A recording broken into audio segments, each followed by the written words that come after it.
This week on the Tiger Basketball Report, we'll discuss the outcome of the Tigers' tough matchup against William & Mary, and later we will look ahead to the Tigers' next couple of games in North Carolina, where they will take on Elon and UNC Wilmington. Get ready, fans. The Tiger Basketball Report begins now.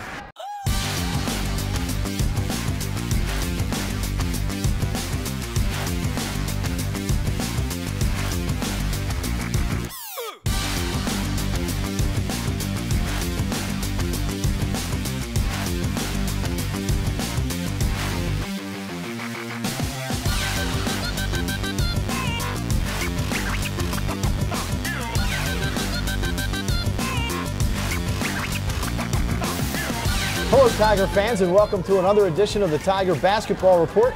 Today, we're going old school from the Towson Center. I'm your host, Spiro Morekas. The Tigers fought gallantly against the Tribe of William & Mary this past Saturday. The game was a tale of two halves. It was tied at 35 at the half. Unfortunately, the Tigers just missed a lot of opportunities in the second half, while William & Mary caught fire, and the Tigers fell 85-72. With that, let's bring in the coach of the Tigers, Pat Skerry. And Coach, I know before the game you stressed the same thing you did against Northeastern, and that is we've got to limit the opportunities that William & Mary had against the three-point shot. Unfortunately, they were on fire from three-point range, hitting over 60%. Yeah, they're a potent offensive team. I was looking today, they've won 4 conference games, so they've shot over 54% from the field, which is pretty impressive. But you know, with that said, I thought we did a good job on Marcus Thornton, who I think is the best player in the league. We didn't do a good job on their complementary guys. They were 8 for 13 from 3. So, you know, we scored enough points, but we didn't guard the three-point shot, which I think when you're playing a good team is the number one thing defensively, is taking that away. All right, Coach, before we continue, let's take a look at the first half highlights from the game against William & Mary. To Morcell, cross-court pass to Davis. He drives, puts up the left-handed shot from 5, and he scores. John Davis ties it up at 4. Now back into that zone, Vince. Yeah, you see, that's another rule. Parker Rivera tries to drive, and the ball's knocked away, and it goes up and in. The ball down. Bring the ball down. They're going to take it off you. Feed to Morcell for 3, and he hits. Mike Morcell cans the 3. That's his 4th of the year, and the Tigers up 9-7 with 14:05 to go here in the first half. Top to Morcell. Morcell bounces it to Davis. Davis tries to drive the right side of the lane, loses control, gets it back, throw it out to Hawkins. Hawkins, 3, it's good! At the buzzer, had to get it off because of the shot clock winding down, and he cans it. 13-10 Tigers. Hawkins over midcourt, dribbling to his right, up top to Davis. He'll drive. Davis banks it and scores. John Davis with 5 points, and the Tigers retake the lead, 15-14. 11:05 to go here in the first half. McGlynn drives down the left side, throws it to the baseline on the right to Eddie Keith. Keith goes up and he banks it home, and he's fouled. Eddie Keith with a power move. He has, except for Thornton. A lot of freshmen and sophomores. Keith going to drive. Puts up a shot. It's blocked by Tarpey, and the ball's grabbed and put back in. Offensively, your team had struggled the prior couple of ball games. You get the 35 points at halftime. You're tied at 35. I know you want to be winning, but tied at halftime, that's not a bad place to be. What did you tell the team at the half? You know, really, pretty calmly. The only thing we talked about at halftime is they'd made 6 threes, that we got to guard the three-point shot better. We missed a lot of free throws. We missed 13 for the game, and I thought we got a lot of shots right at the rim that we didn't make, but the ball movement was good. We got out in transition. We scored the ball enough. I just, the lack of getting to some shooters really hurt us. So you come into this ball game, and as you mentioned, and you've said it several times, you think Marcus Thornton is probably the best player in the league. William & Mary is a good offensive ball club, but defensively, is it their style that allows them to get into these high-scoring affairs? Is it just the way that they play?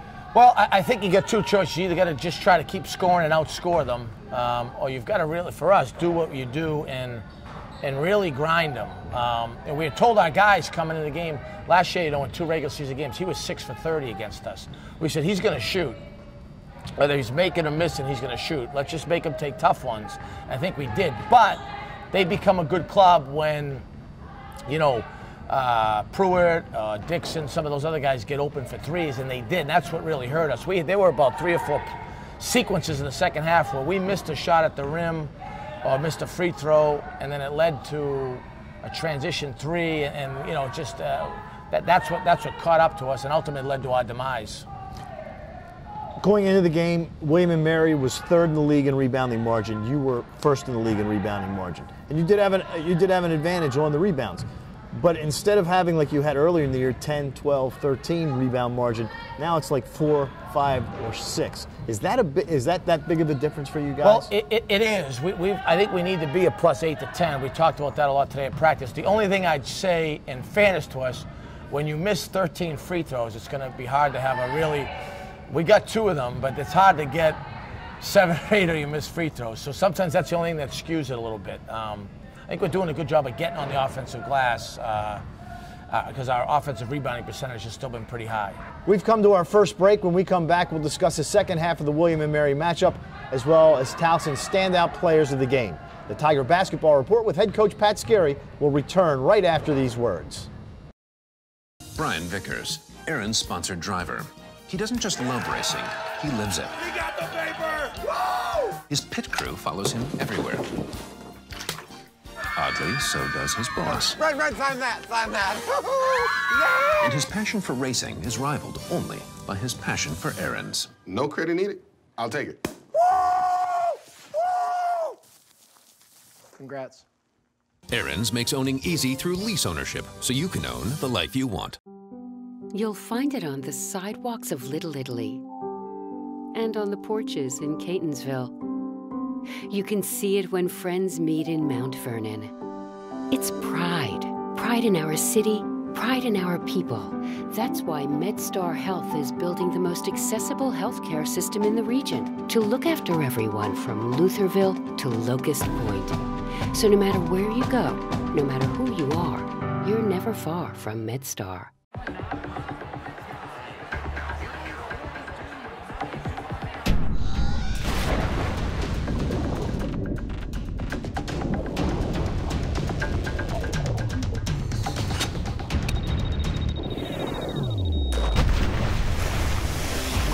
When cold refreshment calls, Coors Light answers.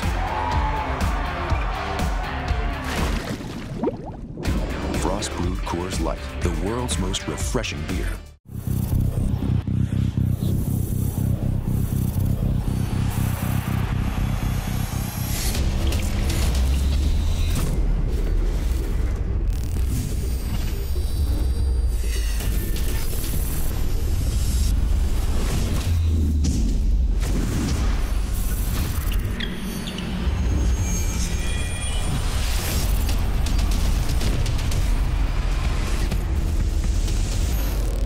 Welcome back to the Tiger Basketball Report. I'm Spiro Morekas. Against William & Mary, the Tigers couldn't carry over their energy from the first half, shooting 40.6% from the field for the half and only 20% from three-point range. Their only 3 of the half came from John Davis, who led all scorers with 17 second-half points, 24 overall. Coach, what was the difference in your offensive game in the first half as opposed to the second half? Well, I think we converted more opportunities. We missed a lot of I thought we got really good shots in both halves, but we got the ball blocked like 3 or 4 times at the rim, and that hurt us, and then some free throws, really. I don't think it was so much that we didn't get good shots. I think we got what we wanted. John especially. John's starting to play at a really high level, which is important to us moving forward. So I think we're making some incremental strides on offense, which is good, but while that's going on, we cannot lose our identity, which is going to give us a chance to win games as far as having great efforts defensively and on the backboards. The other guy who, to me, looked like he just had a lot more energy on Saturday was Tomaj Parker-Rivera. He had a really nice ball game. He was terrific. You know what? We've challenged him before that. He had a couple of, for him, subpar outings. He's responded really well. I'll be very, very surprised if he doesn't respond at a high level moving forward. I mean, he works hard. He's a good teammate. He's as tough as they come. You know, we've got to ride him and John even more. There are 2 toughest guys, and they have the strongest will in our program. So we've got to ride those guys even more. And you look at Tomaj, you look at him when he was a freshman, you look at him now, and I mean, he's a man now. I mean, he probably can impose his will down there. You know, he's worked at it. You know, I think what he did a good job of against, he's put on 35, 40 pounds of muscle since he's arrived on campus. What he did a great job against William & Mary, where he's really efficient, is when he puts the ball on the floor. He can drive both ways, he can spin, he creates a lot of contact, he likes contact, and he can play through contact. That's where he was really good the other day. another guy who likes John Davis, as you mentioned. I mean, he's starting to play at an all-conference level. John's getting there. He's 14-8 in the league and shooting 50-some% from the field and getting fouled a lot. So, people forget too. That having mono is such a tough thing. It pretty much wiped out last January, February, March for him, and so it's really his first year. And starting to see what had us excited about him. Which I say all the time. You might want a guy that's bigger. You might want a guy that's more skilled. You're not sure what position he plays, but that guy just gets it done. He gets it done every day in practice. He does, really. Probably the same things they were said about Charles Barkley, too. He's good. He's not quite Charles Barkley good yet. No, not Charles, but he's from Philly, and Charles did a lot of his damage in Philly. He sure did. That's right. There. That's right. John's a warrior. He is, and we're glad those two guys are with us. Thanks, Coach. Before we continue, let's take a look at the highlights from the second half of the game against William and Mary. 20 on the shot clock. Byron bounces it just to his left to Parker Rivera, who drives, feeds it down low. Davis lays it up, rolls around the rim, and he scores. John with 9 points. Tigers down 6, 49-43. Dribbles past Foster, down the lane, stops, pumps, puts it up, and scores. A lot of moves there, didn't he? He showed 3 or 4 different type of moves. He's got 12, and the Tigers are down 7, 51-44. Is no good. Rebound, Davis. Davis puts it up and scores, so it turns out to be a 3-point play for the Tigers. 71-56. How does he do it? I don't know, but he's got 16 points and I believe 9 rebounds right now. To Whitman. Whitman feeds back up top. Pruitt for 3, and it's good.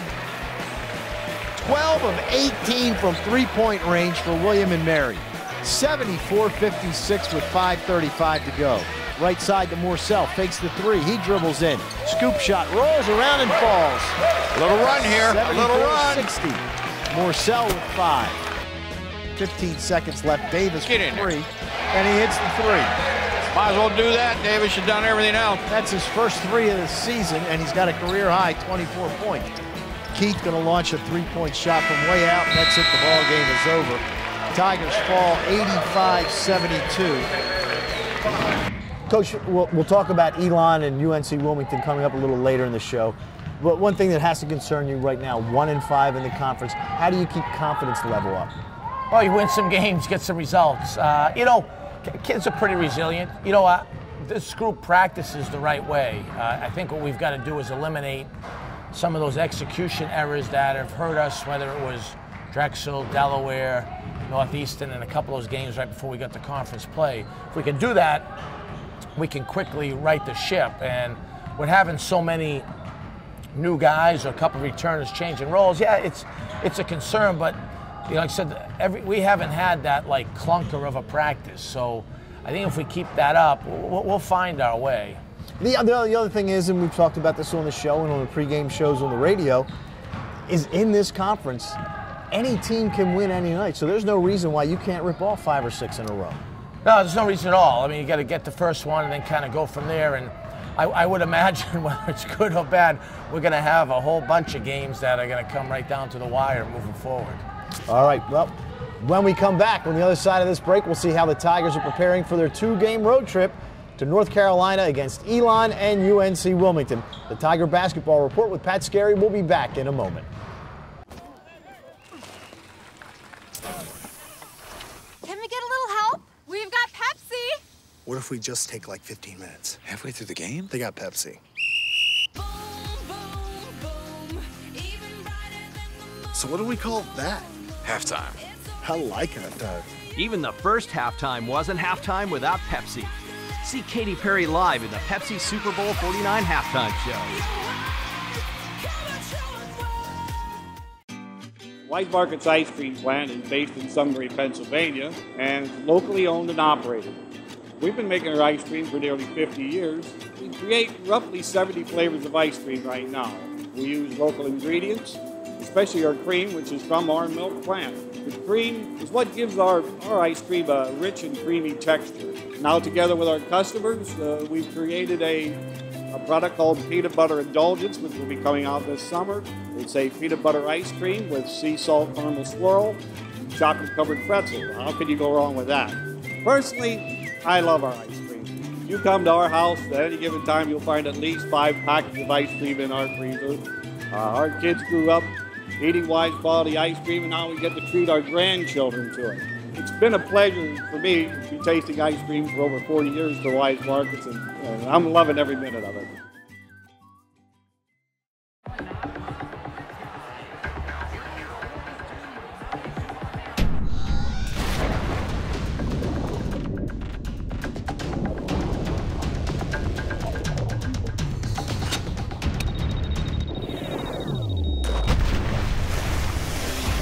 When cold refreshment calls, Coors Light answers. Frost brewed Coors Light, the world's most refreshing beer.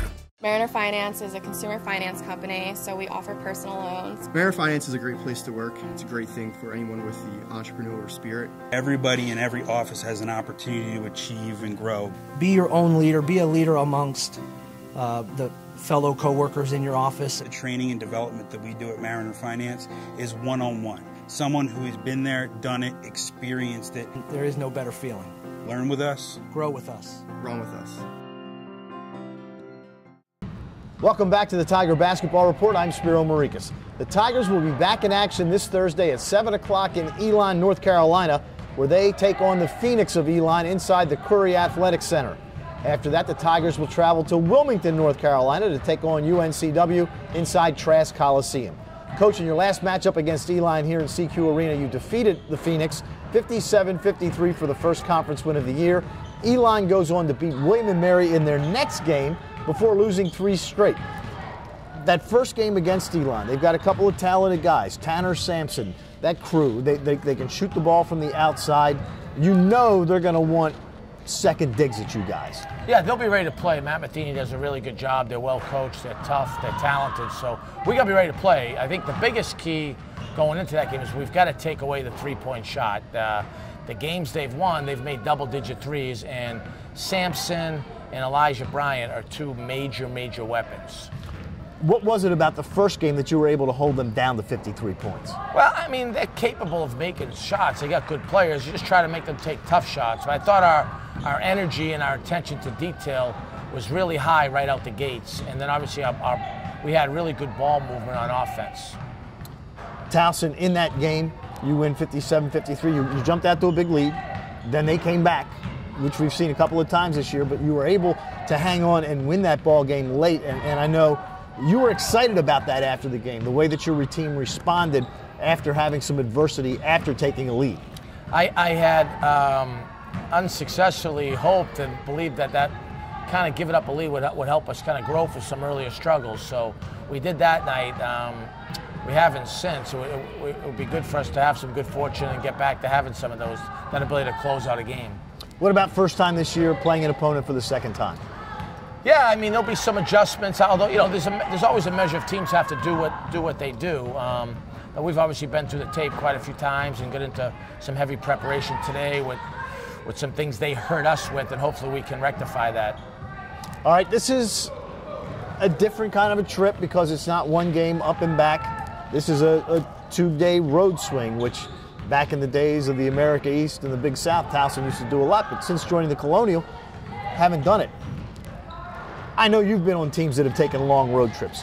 What do you do to keep everybody focused and keep everybody, you know, intense and ready for the task at hand? Yeah, I mean, we'll have it's a long trip. This is a really good opportunity for us to get a little more connected and to grow as a ball club. And there's nothing sweeter than getting a road victory. So I'm looking forward to seeing. You know, we've got a ceiling here that we're not even close to reaching, and looking for the kind of moving our guys forward to that. We're going to do a couple different things with them. Same preparation, but we have a couple little tweaks and twists for our guys. All right. Then you head to Wilmington, North Carolina. Trask Coliseum, when it's full, that place is rocking. You know that from back when you were an assistant at William & Mary. And this year, new coach, team playing much better. They're good. Kevin Keach is a friend. He got the job there coming from Louisville. I'm really impressed with the type of shape they're in and how good their bodies look. Trask, I'm sure, will be jumping Saturday night at 8 o'clock with their students back. They've got good seniors that are really playing well. Sproul and Jackson and Cedric Williams and Ponder. Right. So, I mean, they've got a good group of senior guys. it'll be a big challenge. I haven't got into watching them yet, so we got to put everything into Thursday night and then have a quick turnaround. And the better the roller environment, our guys will be excited for that. Now you look at Wilmington, and the coach comes from Louisville. Are we going to see that Rick Pitino's style of play? Because there have been times this year where you guys have had some problems against full court pressure. Yeah, they're gonna try to press and play that matchup zone and run and jump, and I think we've grown from that a lot. So opening the court up, I think, will be good for our group. We've had pretty good strides with that, and I do know they play fast on offense. So taking care of the ball and getting back in transition is going to be very, very important. I mean, they're a team that went up to Northeastern and beat Northeastern in Boston. They are a team that last year did not have a lot of success, and everybody has preconceived notions before the season begins. Are you surprised by how well they're playing? No, I thought Kevin would do a good job, and then, like I said, he inherited. They had good players in the program. I think they just had one of those years. Last year they lost a lot of close games. And heck, they had a great win over us down there late in the year, which cost us the conference championship. So they've got good players in the program. They've had good players in the program. They just they're healthy and they're playing with great spirit right now. Jackson, Sproul, and Ponder all averaging in double digits. What do you do to try to contain those guys? Well, I think once again, if get back in transition, and then play our Towson type of defense, and limit the drives, help, and be physical with them. But they got a good club. They got a lot of talent, that's for sure. You talked earlier in the year about kills, 3 defensive stands without allowing a basket. Haven't been too many lately, have there? 6 kills equals a win. The only time we told our guys that 4 years against Northeastern we had 6 kills, and very good club. And we had a shot to send it to overtime. So, we've got to get that. I think that's a really good benchmark for this team. If we get 6 kills, we'll probably win the ball game. Your younger guys, Mike Morsell continues to get more and more minutes. Eddie Keith had an illness, kind of set him back a little bit. Now he's starting to get more minutes. Are we going to see those two's minutes continue to grow as the year goes on? Yeah, there's something there with both those guys. They're talented. I think the key is, they're going to continue to get minutes, and they could get a lot of minutes because they could be difference makers for us. The thing we've got to do is consistently get them to practice at a high level. They practice hard. They don't always practice as efficient as they need to. So, as we're growing, it's a little bit of work in progress, but we've got to have that from everyone in order to make a move. And Morsell showing some range, hitting a 3 the other day against William & Mary. We have to take one final break, but we will be back with much more of the Tiger Basketball Report after this. You'll find it on the sidewalks of Little Italy and on the porches in Catonsville. You can see it when friends meet in Mount Vernon. It's pride. Pride in our city, pride in our people. That's why MedStar Health is building the most accessible healthcare system in the region to look after everyone from Lutherville to Locust Point. So no matter where you go, no matter who you are, you're never far from MedStar.